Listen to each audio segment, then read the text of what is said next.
Bonjour! Comment faire pour imaginer l'avenir d'un fleuve? En l'occurrence, comment imaginer l'avenir de la Loire dans la métropole nantaise? Pour répondre à cette question, Nantes Métropole a organisé un grand débat citoyen, Nantes, la Loire et nous.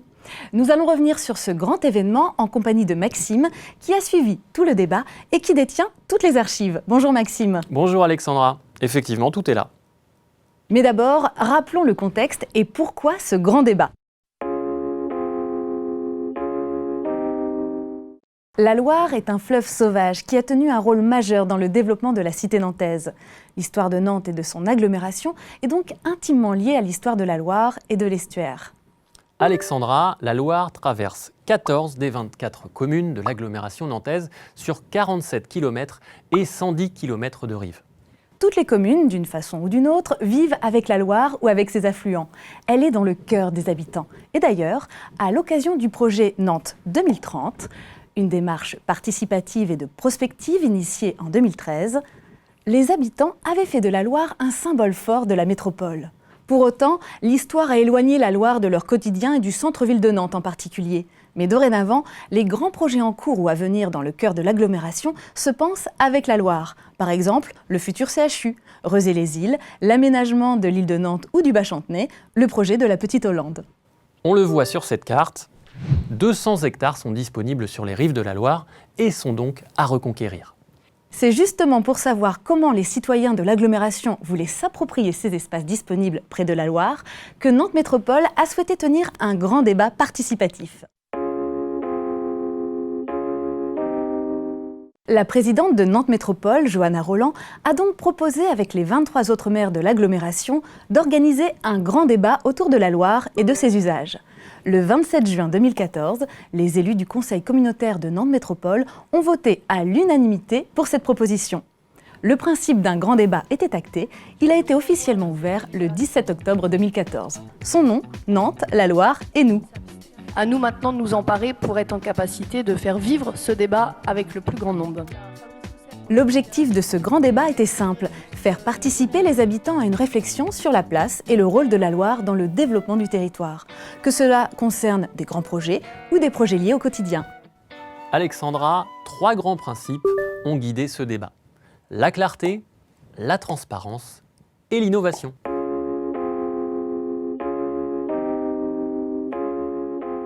Pour mettre en œuvre ce débat, il a été fait le choix de constituer une commission mixte et indépendante. Elle avait plusieurs rôles. Piloter le débat pendant 8 mois, s'assurer de l'impartialité et de la pluralité des expressions, se montrer garante des principes et valeurs démocratiques souhaités pour ce grand débat. Elle a été installée le 19 septembre 2014 par Johanna Roland, présidente de Nantes Métropole. Retour en image, Maxime. Oui Alexandra. Voici la vidéo de l'installation. On peut y voir ses membres. La commission, c'est 8 hommes et femmes, parmi lesquels 3 élus et 5 citoyens de l'agglomération, de sensibilités et d'âges différents. Soulignons qu'ils étaient tous bénévoles. La commission a agi en toute indépendance. Elle a désigné en son sein 2 coprésidents, Philippe Audic et Martine Stebler.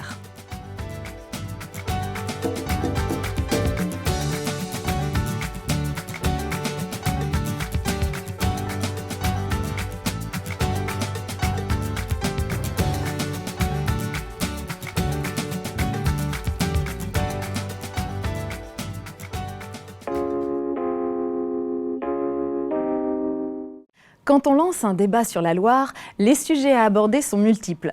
Citons entre autres la place de la nature en ville, un nouveau franchissement du fleuve, la valorisation du patrimoine maritime et des pratiques nautiques, ou bien encore la création de nouveaux lieux de loisirs et de détente.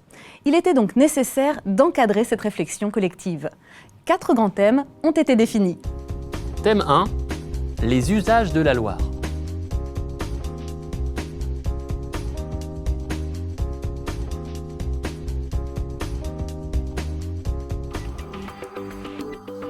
Thème 2, sa vocation économique et écologique. Thème 3, la mobilité et les franchissements.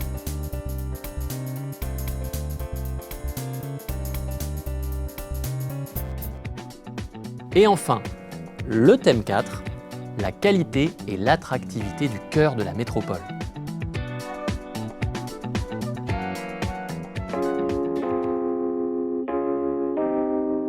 comment organiser un débat avec des habitants. Pour animer le dialogue citoyen et co-construire le débat avec ses participants, Nantes Métropole a décidé de faire preuve d'innovation. De nouvelles manières de recueillir l'avis des citoyens et de faire participer les habitants ont été utilisées. Mais avant de discuter, de réfléchir, il faut savoir de quoi on parle. Et c'est tout l'objet du document socle. Le document socle, c'est ça. Cette première information a été réalisée et a été mise en ligne sur le site internet du Grand Débat, un site spécialement créé à cette occasion. Objectif, développer une culture commune sur la Loire et avoir une meilleure appropriation des enjeux d'avenir. Indispensable pour pouvoir engager le débat. Réalisé par Laurent, l'agence d'urbanisme de la région nantaise, ce sont 150 pages qui compilent statistiques, cartes, fiches sur les usages de la Loire et tous les projets réalisés, engagés ou en réflexion autour du fleuve.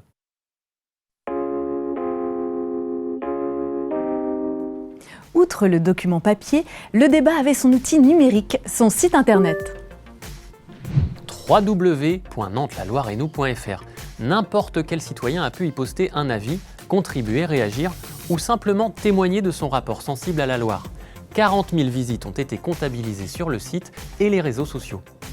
Le site internet a eu un rôle indispensable pour informer sur l'actualité et s'assurer de la traçabilité des échanges et contributions diverses, et donc de garantir les principes de clarté et de transparence évoqués tout à l'heure. Afin d'apporter des éclairages sur les différents thèmes, la commission du débat a auditionné des experts, des professionnels et des associations concernées par le débat sur la Loire sur les 4 thématiques. Au total, ce sont 26 auditions publiques filmées et ouvertes au grand public. L'intégralité de chacune de ces auditions était ensuite visible sur le site du débat et sur la télévision locale Télé Nantes. Alexandra, précision importante, ce n'était pas une réunion publique. Les personnes présentes dans l'auditoire étaient des spectateurs à l'écoute, mais ne pouvaient pas intervenir durant l'audition. Seule la commission du débat interpellait les auditionnés. Par contre, le public a pu transmettre des questions ou des avis avant et après les auditions sur le site internet du Grand Débat et sur les réseaux sociaux. Chacune des 26 auditions publiques a été reprise et synthétisée dans un document écrit, mis en ligne sur le site internet du débat. Plus de 20 heures de consultation vidéo au total. En plus des auditions publiques, la commission du débat a assisté à 6 auditions privées sans public. La commission souhaitait en effet rencontrer d'autres personnalités et structures pour approfondir certains sujets.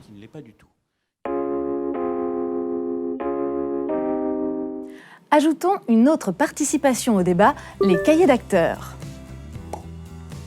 116 ont été reçus et validés par la commission du débat au regard des principes de la charte du débat.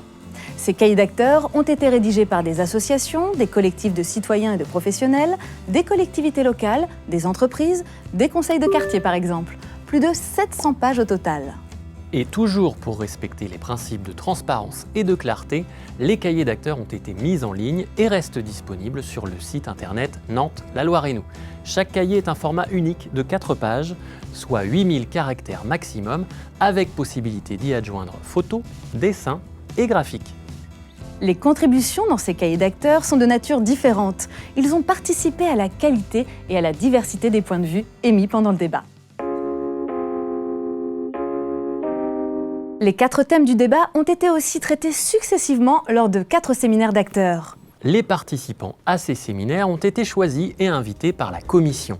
Il s'agissait de personnes qui avaient contribué par un cahier d'acteurs, une audition ou bien des structures identifiées comme expertes d'un des thèmes du débat.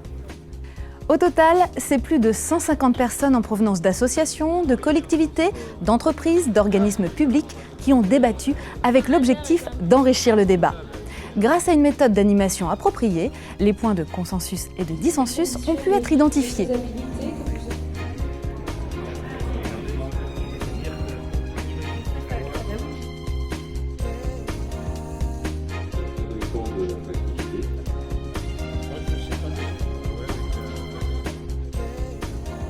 Et comme d'habitude, à l'issue de chaque séminaire, un compte-rendu reprenant les points de vue et les propositions des acteurs a été réalisé et mis en ligne sur le site internet du débat. Les habitants ont pu aussi proposer dans leur commune un événement, une conférence, une soirée débat, une réunion de quartier. Au total, on a dénombré 41 initiatives citoyennes. Elles ont permis la participation de 3200 personnes.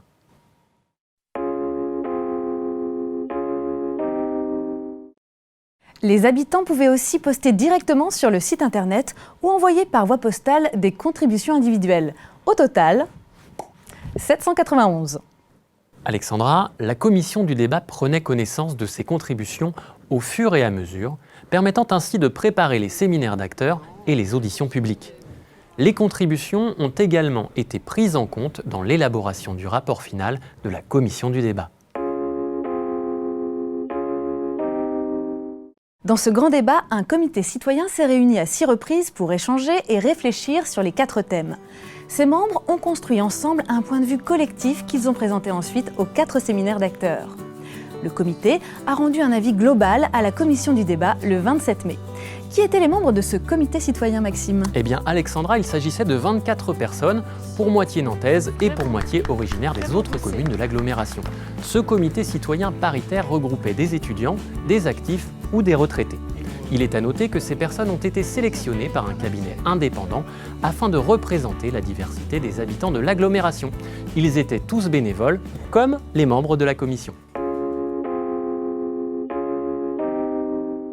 Le 30 mai a été organisée la conclusion du débat, une grande journée citoyenne. 263 citoyens volontaires se sont retrouvés sur 5 sites différents, 2 à Nantes, mais aussi à Couëron, Rezé et Saint-Sébastien-sur-Loire.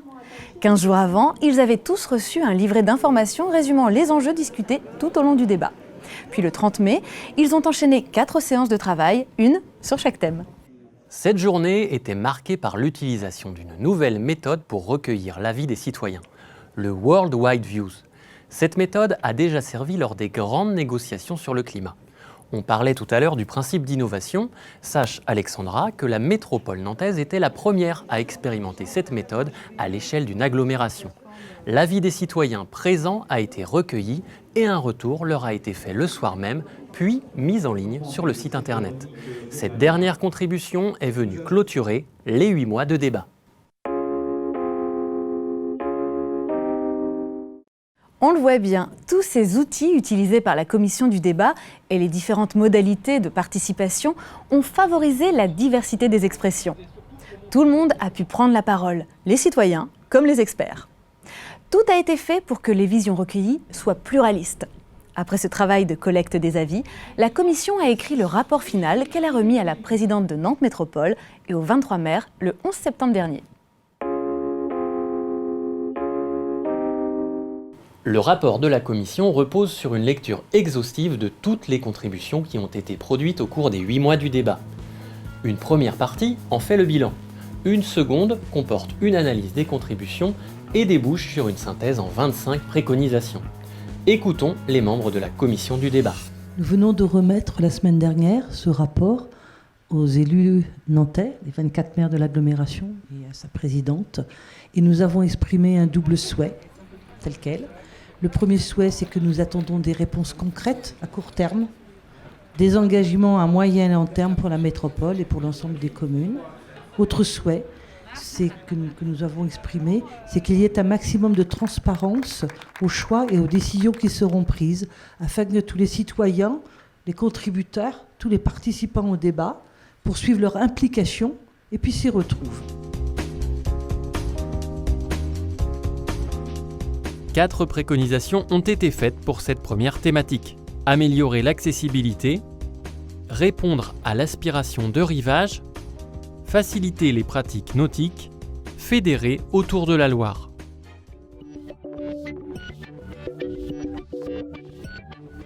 Dix préconisations ont été formulées pour cette deuxième thématique.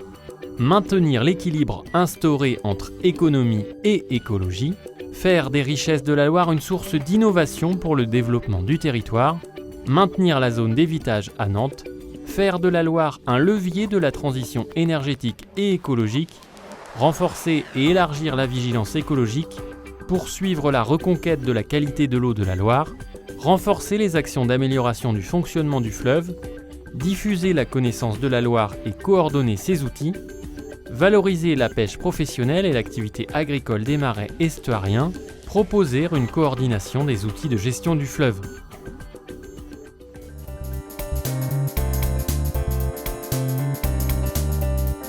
Six préconisations ont été données dans ce troisième thème. Poursuivre l'action sur les comportements de mobilité, optimiser en priorité les ouvrages existants, développer une mobilité fluviale plus conséquente, engager rapidement l'élargissement du pont Anne de Bretagne, évaluer le projet du pont à transborder comme enjeu d'attractivité, prendre rapidement les décisions sur les solutions de franchissement.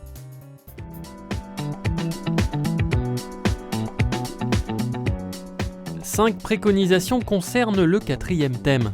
Révéler, protéger et mettre en valeur un patrimoine urbain inhérent au fleuve, se saisir des documents de planification pour agir au service d'une qualité urbaine, agir pour la qualité de vie au quotidien et l'attractivité métropolitaine.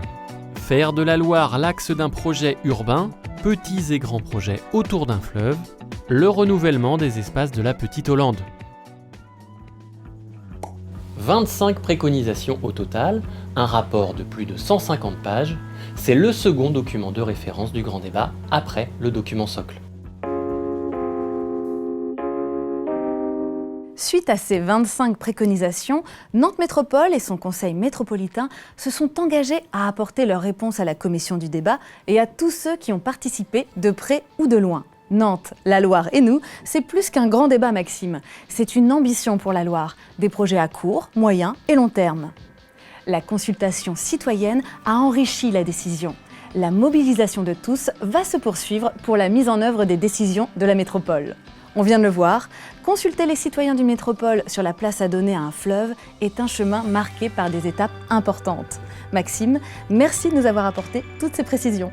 Merci à vous Alexandra. Au revoir. Au revoir.